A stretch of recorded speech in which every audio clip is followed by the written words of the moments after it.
Morning, everybody. I'm getting ready to make some breakfast because I'm on breakfast duty this morning. I've still got bed beard. Did I walk around the neighborhood like this for the last hour? Yeah, I did. Without the bandana though. Chris is doing more dishes. Yeah. I did dishes at like 4 o'clock, but we make a lot of dirty dishes.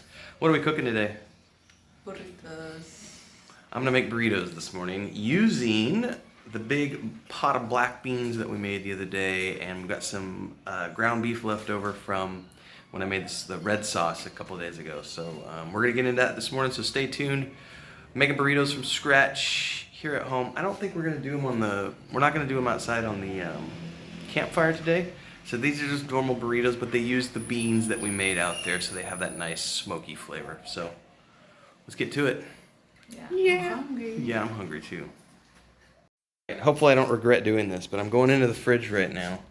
We have a full fridge. It's gonna rain for like the weekend, so Chris and I, not only did we cook all the red sauce and this big pot of beans, but we also went and stocked up on like granola and bread. And don't look at those are my potato chips, which no one's supposed to see because I'm supposed to be a healthy person on a diet. Don't look at those. I think the only thing we have left is we gotta go get some more milk today. So I'm gonna pull this out. That's a two-hander thing, so I'm gonna do it like that. And that's the over spillage from my red sauce. That was fun. All right, what else do we need? The ground beef, which is, where did you put the ground beef? All right, that's what I was looking for, was the ground beef. And then we got veggies and everything else, but we gotta get this going first. Stay tuned. All right, so this component is really easy. Take those, put them in the pan, just like that. Now, it doesn't matter how much liquid's in there because we're actually going to add more water to this to get it the consistency that we want over time. But, you know, I put a few of these spoonfuls in here, and then we're going to mash these down to get these into the blended state. You could also use an immersion blender if you prefer, but I'm doing it old school this morning, so stick around. So Chris and I always joke about this because we just do everything with like old jam jars and stuff. But you can literally just come in here and just start pressing. You don't have to put a lot of pressure. You're mostly just doing the grinding. And you're just basically getting these kind of mashed up into a roughly mashed up state. And then we're going to get into the next step, which is just getting them hot, adding some olive oil, and getting the meat cooking and everything else. All right, next up, getting some oil in the pan. And next up, we're putting the veggies in. It's very simple. Oh, that horrible lighting, but we'll see it when we get in the pan. We got some chiles serranos. We got some white onion and some garlic. Sorry about the lighting, everybody. It was because I put the white pan in front of it. That's my fault. So we're going to get these sauteed up, and these will then get added to the meat, so stay tuned. Now, I realize some people might be saying, what did you just do? You put olive oil in your refried beans? That's supposed to be manteca. Manteca de cerdo, porque si no pongas manteca de cerdo no son frijoles fritos, ¿verdad? I like them with olive oil.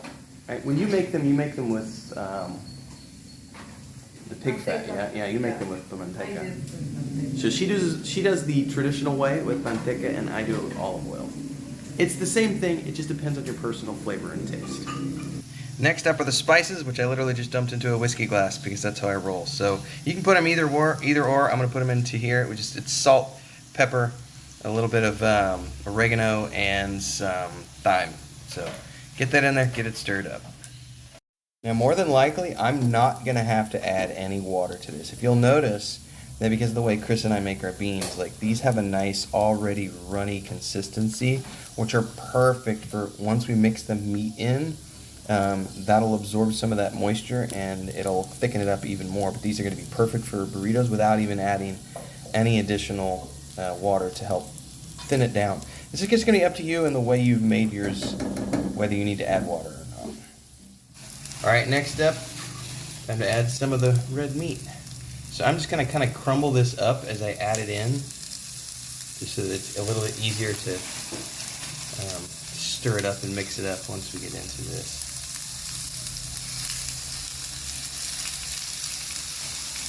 I have no idea how much this is. It's like half a kilo. It's like a pound maybe. I don't know. Whatever's left over after I made spaghetti. Red sauce. Alright folks, next up, it's just time to get all this mixed up together. and get this beef cooking.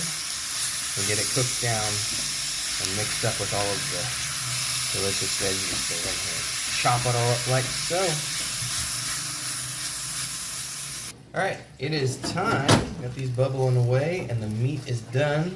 So we're going to go ahead and get all this meat added in here like so. And then it's just a matter of hearing water in the background because we left the sink on. And stirring this up so we get this all incorporated together for our burrito mix. And we'll let this cook for another 5-10 minutes, whatever you want. It's mostly just to get all those flavors incorporated together and get everything absorbed into the meat and go from there. Stay tuned, we got more to do. Next up, we got the plancha. We got that bad boy out because we're gonna be coming in here and we're getting that heated up right now, and that's gonna be where I cook my burritos. Now I don't need to get that oiled up or anything like that, it's just we're gonna get it hot and go from there. All right. So next up, I'm gonna get a burrito ready. I put some manchego here and it's already cut up into slices. We don't have to do anything with it, so now it's time to get it ready, which we're gonna come over here and we're gonna do that into the middle like so.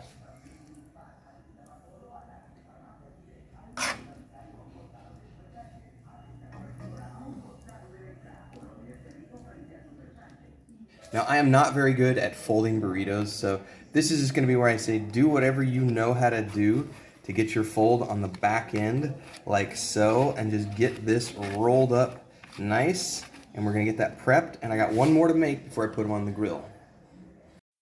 All right, next up is to get them onto the griddle like so. So we're going to put one over the burner in the back, like that. Hang on, I got to change the light. There we go. There's one in the back right there. And then there's one up here in the front like so. So we're gonna get those cooking and we'll show you what they're like after the fact. So stay tuned. All right, it's time to flip, everybody. So let's get this over here and just give it a quick flip like so. See that nice toastiness right there? That's what Chris likes. She likes hers super toasty, like so. Mine, I don't mind either way. So we're gonna go ahead and cook this one as well. We're gonna flip this. I'm gonna turn the other direction. Give it a 1, 2, 3. Voila! Look at those. Look at those. That might be the thumbnail right there. Yeah, let's hold there for a minute. That's a thumbnail. All right, now everybody has a different way of preparing their burrito, right? So this is gonna be Christina's burrito. This is gonna be my burrito. Christina wanted cucumber on hers. What else are you going to put on it? Pico de gallo. Okay, so this is the pico de gallo we made the other morning. Go ahead and use that. Yesterday. We made this yesterday with breakfast, which we didn't record. But this was pico de gallo from yesterday, and it's the leftovers. And you can put this on your burrito. Yes. I want cucumber. Yeah. Pico de gallo.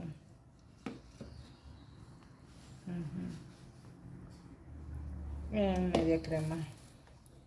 So media crema is like, it's not sour cream, it's just like a half cream that's kind of like sour cream, but it's not the same. Has a different flavor even. But sometimes you can't find sour cream where we live, so that's what you get. Now mine is much simpler because mine is literally just going to be the pico de gallo. So I'm going to put all this on here with all the juices that are left over. And no, you are not eating these with your hand, everybody. You're going to be eating these with a fork and a knife. And I'm going to give Chris the rest of the juices because it's only fair if she gets juices as well. And that, everybody, is our breakfast burritos today using the beans from the other day. You want to take a bite and I'll record you having a delicious nummy, nummy, nummy bite? Okay. Oh man, that looks good.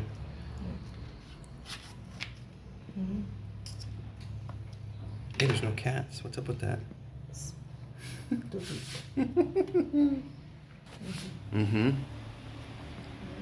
Did it pass the taste test? Good. Good, good. All right, everybody. Chris is over here devouring her breakfast behind me. I'm still recording video footage, so I gotta finish so I can go eat as well. So, like, subscribe, hit the bell icon if you want more like this as we continue to cook things like the black bean recipe and all the things we make with it, like burritos. Provecho. Gracias. Yeah, see you guys. See you.